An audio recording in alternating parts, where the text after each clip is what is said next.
Hello everyone, I am Sunny, your physics teacher. Welcome back to my YouTube channel. Electrostatics के आज के इस lecture में हमें इलेक्ट्रिक पोटेंशियल की कैविटी प्रॉब्लम्स को सोल्व करना सीखेंगे। और आज के इस लेक्चर में हमें इलेक्ट्रिक पोटेंशियल की एक जेई एडवांस्ड लेवल की कैविटी प्रॉब्लम को सोल्व करेंगे। तो देखो, उससे पहले आपको ये पता होना चाहिए कि electric potential due to uniformly charged non conducting solid sphere वो क्या होता है, आउटसाइड सरफेस पे और इनसाइड क्या क्या होता है। तो देखो, मान लो मेरे पास एक non conducting uniformly charged solid sphere है जिसके वॉल्यूम में क्यू चार्ज यूनिफॉर्मली डिस्ट्रीब्यूटेड है और रेडियस है आर। ठीक है, और ये कोई पॉइंट है ए आउटसाइड और ये दूरी है एक्स। ठीक है, तो इस ए पॉइंट पे इलेक्ट्रिक पोटेंशियल भी ये कितना आता है, के क्यू बाय एक्स। ठीक है, मतलब ये तो हो गया आउटसाइड इलेक्ट्रिक पोटेंशियल। अब आओ सरफेस पे, मतलब जब एक्स कैपिटल आर के बराबर हो तो सरफेस पे इलेक्ट्रिक पोटेंशियल क्या होगा। अगेन मेरे पास वही uniformly charged non conducting solid sphere है आर रेडियस जिसके वॉल्यूम में क्यू चार्ज यूनिफॉर्मली डिस्ट्रीब्यूटेड है। और मान लो अब मैं इस बी पॉइंट पे हूं जो कि सरफेस पे है। तो देखो, ये एक्स कितना हो गया, कैपिटल आर। तो इस बी पॉइंट पे इलेक्ट्रिक पोटेंशियल कितना हो जाएगा, के क्यू बाय कैपिटल आर। ठीक है, अब आओ इनसाइड, अंदर इलेक्ट्रिक पोटेंशियल कितना होगा। तो देखो, ये हम पहले पढ़ चुके हैं, केवल रिजल्ट्स को लिख रहा हूं। इनसाइड आओ, मतलब जब x 0 या 0 से ज़्यादा हो, r से कम हो। वही मेरे पास uniformly charged non conducting solid sphere है जिसके वॉल्यूम में क्यू चार्ज यूनिफॉर्मली डिस्ट्रीब्यूटेड है, रेडियस है r। और मान लो मेरे पास ये पॉइंट है c इनसाइड, सेंटर से दूरी x। तो ये जो पॉइंट सी इनसाइड है इस पे इलेक्ट्रिक पोटेंशियल वी सी ये कितना आया था, 3/2 के क्यू बाय में आर माइनस के क्यू एक्स स्क्र बाय में 2r³ ये आया था। ठीक है, आज के इस लेक्चर में बस इसका यूज होना है कहीं ना कहीं कैविटी प्रॉब्लम में, इसलिए आपको इसका पता होना चाहिए। अब आओ आज की जो कैविटी प्रॉब्लम है। तो देखो, मान लो मेरे पास ये एक uniformly charged non conducting solid sphere है आर रेडियस का। ठीक है, इसके अंदर मतलब इसके वॉल्यूम में चार्ज यूनिफॉर्मली डिस्ट्रीब्यूटेड था। ठीक है, अब मैंने क्या किया, इसमें से ये r/2 रेडियस का सॉलिड स्फीयर बाहर निकाल दिया। तो यहां पे क्या बन गई, कैविटी। ठीक है ना, कैविटी बन गई, यहां पे कोई चार्ज नहीं है। हाँ, इस वॉल्यूम में चार्ज बच गया। ठीक है, तो ये जो वॉल्यूम है ना, इसमें अब एक तरह से कितना चार्ज यूनिफॉर्मली डिस्ट्रीब्यूटेड है, कैपिटल क्यू, और यहां पे कैविटी बन चुकी है। ठीक है, तो देखो, मान लो ये कोई पॉइंट है ए, ये दूरी है आर और ये पॉइंट है बी। ठीक है, तो मान लो इस ए पॉइंट पे इलेक्ट्रिक पोटेंशियल वी आएगा, बी पॉइंट पे इलेक्ट्रिक पोटेंशियल वी बी आएगा। तो फाइंड आउट क्या करना है, V B by V A की वैल्यू। चार ऑप्शंस अवेलेबल हैं। ए ऑप्शन में 1.4, बी ऑप्शन में 2.4, सी ऑप्शन में 3.4, डी ऑप्शन में 4.4। अब इसको सोल्व करते हैं। तो देखो, ये तो कैविटी प्रॉब्लम है, अजीब सी है, तो इसको सोल्व कैसे किया जाए। तो देखो, मान लो मेरे पास वॉल्यूम चार्ज डेंसिटी रो है, वॉल्यूम चार्ज डेंसिटी। तो जो इतने वॉल्यूम में यहाँ पे क्यू चार्ज यूनिफॉर्मली डिस्ट्रीब्यूटेड है, तो क्यू क्या आ जाएगा, वॉल्यूम चार्ज डेंसिटी इनटू में ये वॉल्यूम क्या होगा, पूरा वॉल्यूम माइनस ये वॉल्यूम, मतलब 4/3 पाई आर क्यूब माइनस r/2 का क्यूब, मतलब r³/8। तो ये कितना हो गया 7r³/8, 4 दूनी 8। तो ये क्या हो गया 7π ρ r³/6, 7π ρ r³/6, 7π ρ r³/6। ठीक है। अब देखो मान लो मेरे पास ये पूरा सॉलिड स्फीयर है आर रेडियस का कंप्लीट सॉलिड स्फीयर है। इसके पूरे वॉल्यूम में चार्ज यूनिफॉर्मली डिस्ट्रीब्यूटेड है। ठीक है। और वॉल्यूम चार्ज डेंसिटी वही है रो। तो इसके अंदर चार्ज कितना आएगा, volume charge density rho into में इसका वॉल्यूम 4/3 पाई r³। अब इसको क्यू की टर्म में लाओ, 4/3 इंटू में रो पाई r³ की वैल्यू कितनी 6q/7, 3 दूनी 6, तो ये कितना आ गया 8q/7, ये आ गया 8q/7। अब मान लो मेरे पास r/2 रेडियस का एक छोटा सॉलिड स्फीयर है, r/2 रेडियस का छोटा सॉलिड स्फीयर है। इसके भी पूरे वॉल्यूम में चार्ज यूनिफॉर्मली डिस्ट्रीब्यूटेड है और वॉल्यूम चार्ज डेंसिटी मान लो वही है रो। तो इसके अंदर टोटल चार्ज कितना आएगा, वॉल्यूम चार्ज डेंसिटी इंटू में इसका वॉल्यूम 4/3 पाई r/2 का क्यूब, मतलब r³/8, 4 दूनी 8, 2 तिया 6, तो ये आ गया रो पाई r³/6, रो पाई r³/6, मतलब 1/6 इंटू में रो पाई r³ की वैल्यू 6q/7। तो इन टर्म्स ऑफ क्यू ये क्या आ गया q/7। ठीक है।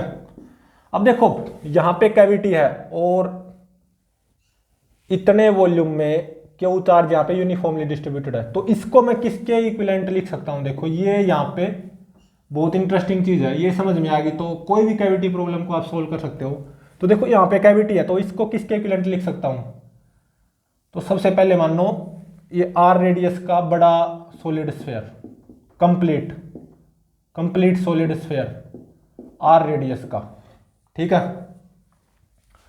इस पूरे के अंदर कितना चार्ज आएगा 8q/7, 8q/7, बिल्कुल सही बात है। तो इसमें तो देखो ये r/2 रेडियस का छोटा सॉलिड स्फीयर भी शामिल है, बिल्कुल। तो छोटे सॉलिड स्फीयर के अंदर कितना चार्ज आएगा q/7 और इस पूरे के अंदर 8q/7। तो ये जो बाकी रिमेनिंग वॉल्यूम बच गया इसमें कितना चार्ज आएगा 8q/7 माइनस q/7, मतलब क्यू। तो देखो अभी तक यहां पे कैविटी नहीं बनी है लेकिन मैं बनाना चाहता हूं, तो मैं क्या करूंगा प्लस बाहर से r/2 रेडियस का एक सॉलिड स्फीयर लाऊंगा जिसमें minus q/7 negative charge uniformly distributed होगा और इसके ऊपर रख दूंगा। तो प्लस q/7 माइनस q/7 0, मतलब यहां पे कोई चार्ज नहीं बचा, मतलब कैविटी बन चुकी है, बस हमें दिखाई नहीं दे रही। ठीक है। तो अब यहां पे कैविटी बन चुकी है और केवल इतने वॉल्यूम में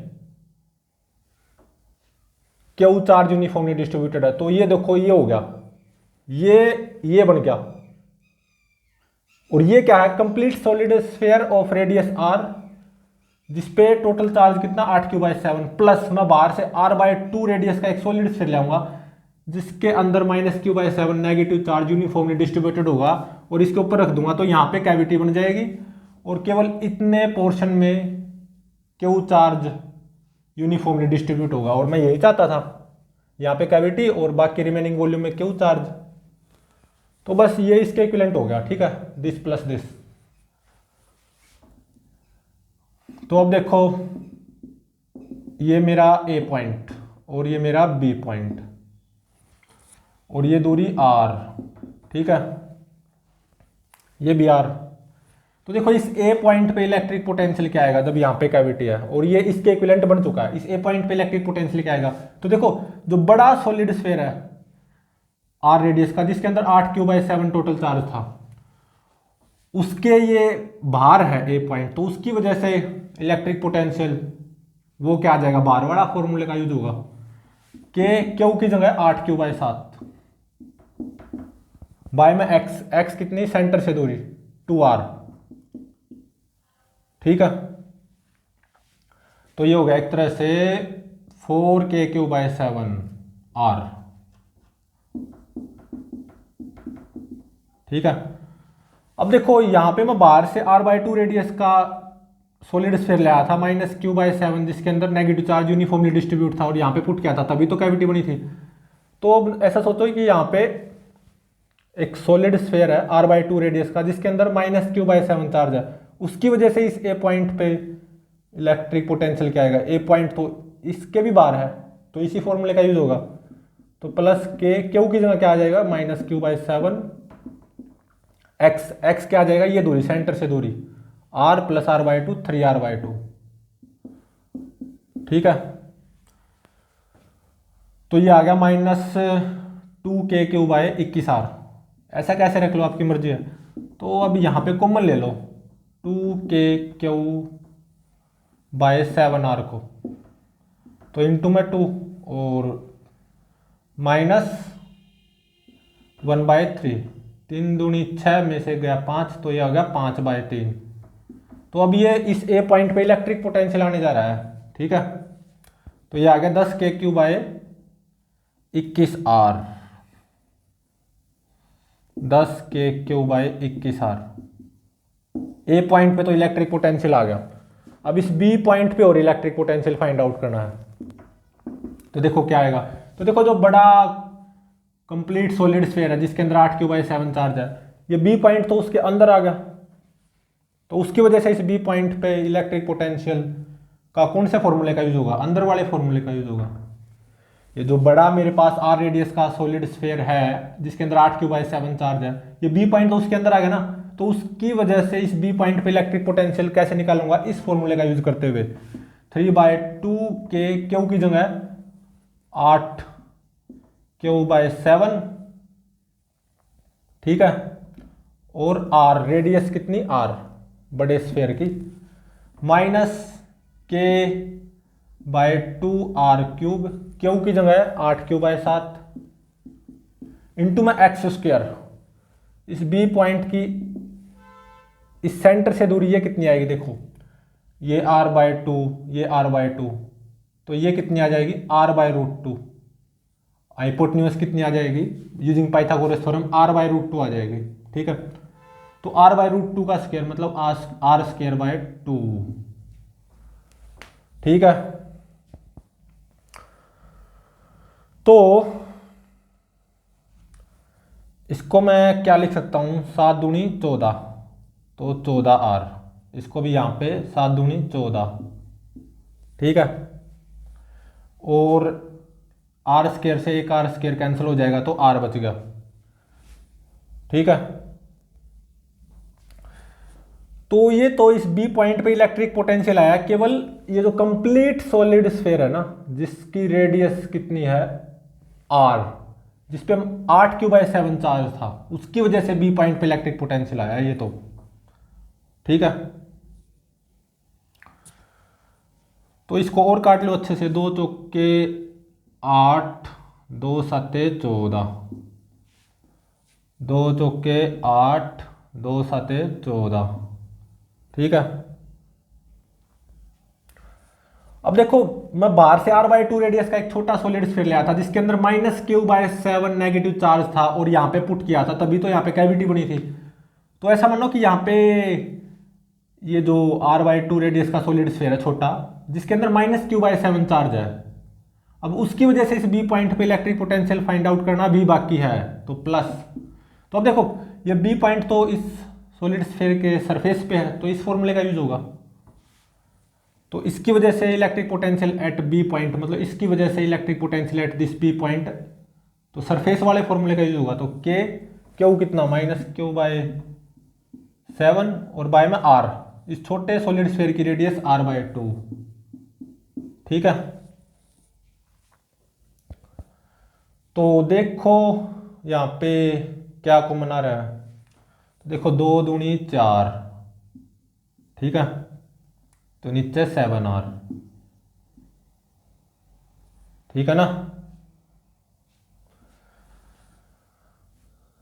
और इसको क्या लिख सकता हूँ, 2 और यहाँ पे आगे भी 2, तो 3 दूनी 6 हो जाएगा ये आगे। तो ये 7R हो गया।